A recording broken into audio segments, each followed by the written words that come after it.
Yusuf Busiara, NIM 1919-1050-1067. Aku dari PWK 19. Untuk video kali ini, aku membuat presentasi dengan materi Omnibus Law, bagaimana keterkaitannya dengan Undang-Undang Tata Ruang, dan hubungannya dengan sistem pertanian atau sistem agraria. Jadi berikut adalah presentasinya.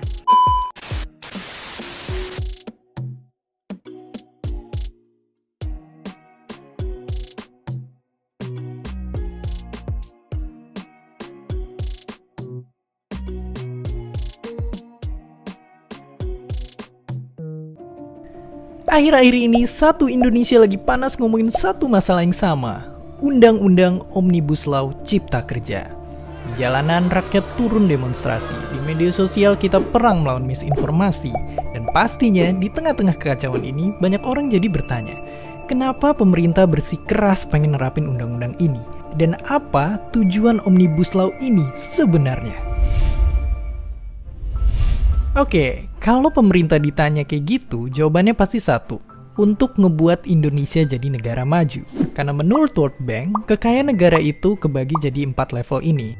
Yang ngomong-ngomong, Indonesia baru aja naik dari level 2 ke level 3. Tapi, masalahnya untuk suatu negara bisa ke level paling atas itu sulitnya udah kayak kena jebakan Batman. Dan benar aja banyak ahli ekonomi emang nyebut ini sebagai middle income trap. Oke, pertama-tama kita harus ngerti singkatnya, karena proses pembuatan Omnibus Law ini yang dinilai nggak wajar. Dari awal penyusunan UU ini kurang libatin pekerja dan buruh. Selain itu, naskah UU-nya sendiri berkali-kali direvisi. Abis itu bukannya ngasih akses dan kejelasan, pemerintah malah terkesan tertutup dan bikin bingung masyarakat. Itu baru beberapa isu aja. Masih banyak lagi yang dipersoalkan para ahli tentang penyusunan UU ini. Terus, walaupun sekilas kelihatannya UU ini bakal ngundang investor, di sisi lain, mereka juga enggan ngasih duit ke negara yang gak peduli sama lingkungan. Faktanya, udah ada juga investor asing yang kecewa sama UU ini. Bahkan sebelumnya, Bank Dunia juga pun pernah minta pemerintah revisi UU ini karena dinilai bakal berdampak buruk sama lingkungan. Udah gitu, sekalipun investor beneran dateng, gak serta-merta masalah pengangguran Indonesia langsung selesai. Karena musuh terbesar ekonomi kita itu bukannya minim investasi, tapi maraknya korupsi.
Baik, pada presentasi kali ini dengan materi keterkaitan Omnibus Law terhadap tata ruang dan pertanian atau agrikultur.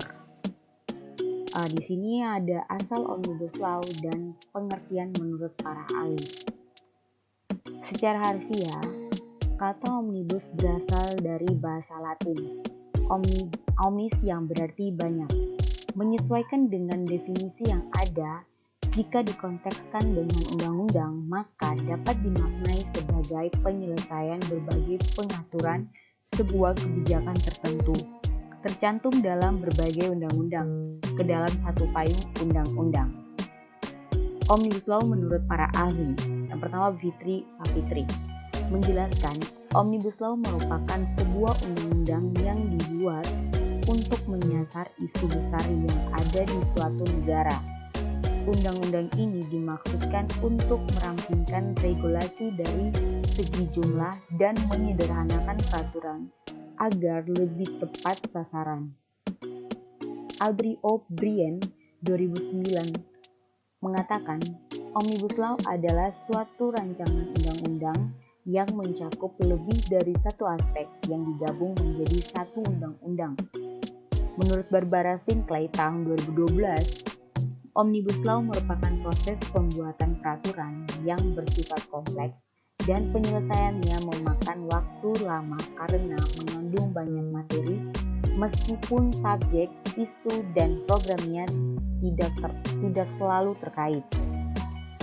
Pengertian dari Omnibus Law itu bisa dikatakan Omnibus Law merupakan metode atau konsep pembuatan peraturan yang menggabungkan beberapa aturan yang substansi pengaturannya berbeda menjadi suatu peraturan besar yang berfungsi sebagai payung hukum.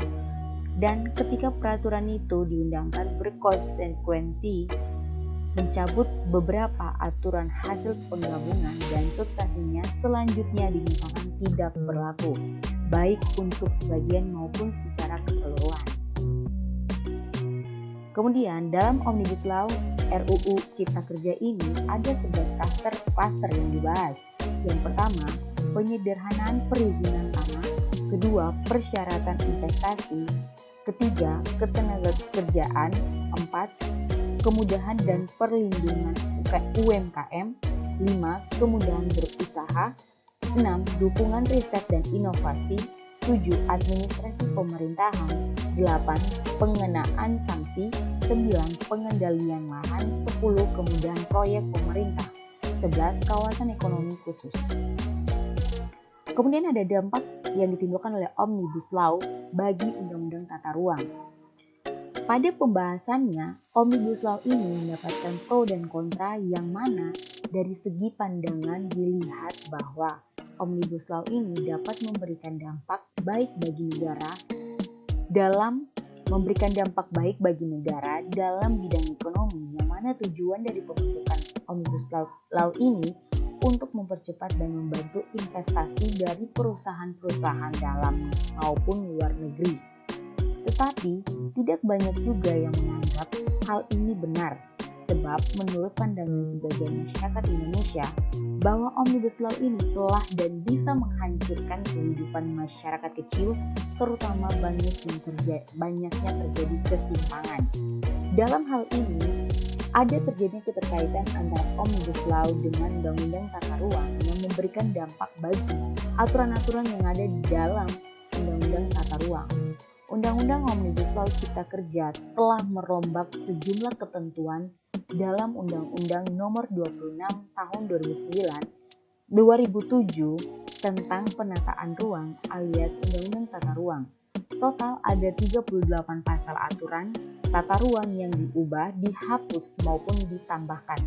Telah dirangkum ada beberapa perubahan yang terjadi. Yang pertama, klausul izin jadi kesesuaian. Perubahan drastis yang terjadi pada pasal 1 ayat 32 dalam Undang-Undang Tata Ruang, semula ada klausul izin pemanfaatan ruang. Klausul ini kemudian dihilangkan di Omnibus Law dan berganti menjadi kesesuaian kegiatan pemanfaatan ruang. Perubahan ini membawa dampak signifikan pada aturan selanjutnya, termasuk dalam hal pelanggaran terhadap tata ruang. Jika sebelumnya pidana terhadap pelanggaran izin, maka sekarang pidana terhadap pelanggaran kesesuaian pemanfaatan ruang. Yang kedua, ada kewenangan gubernur dan bupati dipangkas. Dalam pasal 10 Undang-Undang Tata Ruang, pemerintah provinsi, gubernur, dan DPRD setempat masih berwenang untuk melaksanakan penataan kawasan strategis di daerah mereka. Hal yang berlaku bagi pemerintah kabupaten kota, bupati, dan DPRD setempat dalam pasal 11. Kewenangan ini dihapus dalam Omnibus Law, sehingga kewenangan daerah kini hanya sebatas pengaturan pembinaan, pengawasan, dan pelaksanaan penataan ruang, kemudian kerjasama antar daerah. Yang ketiga, ada aturan tata ruang pedesaan dihapuskan. Dalam Undang-Undang Tata Ruang ada 6 pasal sekaligus yang mengatur soal perencanaan, pemanfaatan, dan pengendalian tata ruang di desa. Ketentuan ini dimuat dalam pasal 49 sampai pasal 54. Lewat Undang-Undang Tata Ruang, penataan ruang di desa bisa dilakukan di tingkat kecamatan sampai desa. Keenam, pasal ini dibabat habis alias dihapus dalam Omnibus Law. 4. Hak menuntut jadi keberatan. Dalam pasal 60 huruf D Undang-Undang Tata Ruang, masyarakat berhak mengajukan tuntutan kepada pejabat berwenang bila ada pembangunan yang tidak sesuai dengan rencana tata ruang di daerah mereka. Dalam Omnibus Law, klausul mengajukan tuntutan ini dihilangkan dan berganti menjadi mengajukan keberatan. Yang terakhir, yang kelima, yaitu ada pidana korporasi di courting. Dalam pasal 74 Undang-Undang Tata Ruang, pidana berupa denda bagi korporasi yang melanggar aturan tata ruang sebesar 3 kali lipat dari denda untuk individu pelanggar. Tapi dalam Omnibus Law, hukuman denda ini di courting menjadi hanya sepertiga saja. Artinya, denda bagi korporasi pelanggar lebih rendah daripada individu yang melanggar. Sebaliknya, semua jenis pidana berupa denda bagi individu pelanggar dinaikkan. Sebagian pidana penjara turun dan sebagian lainnya tetap. Artinya, tidak ada hukuman penjara yang naik dalam Omnibus Law ini. Di sini ada hubungan antara Omnibus Law dengan pertanian atau agraria. Pada hubungannya dengan sistem pertanian yang ada di wilayah pedesaan, tentunya dipengaruhi juga di mana ketika adanya penghapusan aturan tata ruang wilayah di desa, hak ini berdampak bahwa lahan yang digunakan untuk pertanian pangan yang merupakan mata pencarian masyarakat desa bisa saja diubah dan digunakan untuk fungsi lainnya, sehingga tidak ada lagi penggunaan lahan untuk sistem pertanian. Di mana dalam penataan ruang di wilayah desa ini adanya perlindungan bagi penggunaan lahan untuk sistem pertanian yang membuat tetap adanya terjadi keserasian atau kelestarian lahan sehingga dapat terjadi kesesuaian lahan yang tidak sesuai. Dampak lain dari Omnibus Law Cipta Kerja ini yaitu memberikan dampak bagi lahan pertanian, yaitu lahan yang ada pertanian yang ada di daerah pedesaan yang sebenarnya adalah milik rakyat atau merupakan bagian dari pekerjaan masyarakat desa. Hak mereka ini tidak lagi dipandang atau dipakai, tidak adanya lagi perlindungan bagi lahan pertanian. Dampak lainnya yaitu sejumlah perubahan ketentuan dinilai mengancam keberlangsungan hidup petani, memperparah konflik agraria, memperbesar ketimpangan kepemilikan lahan dan taktis penggusuran demi investasi. Perubahan ini terkait izin konversi tanah di pertanian ke non-pertanian. Penambahan kategori kepentingan umum untuk pengadaan tanah dan jangka waktu hak pengelolaan atas tanah.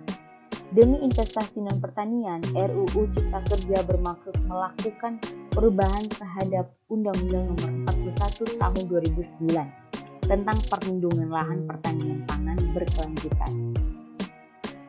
Sehingga kita bisa melihat bahwa dampak dari Omnibus Law itu dikatakan bahwa dalam Omnibus Law ini memberi dampak dengan akan terjadinya konflik agraria yang mana terjadi ketimpangan lahan, pembatasan lahan pertanian, dan pergantian lahan pertanian ke fungsi yang lainnya, sehingga lahan pertanian dialihfungsikan ke non-pertanian.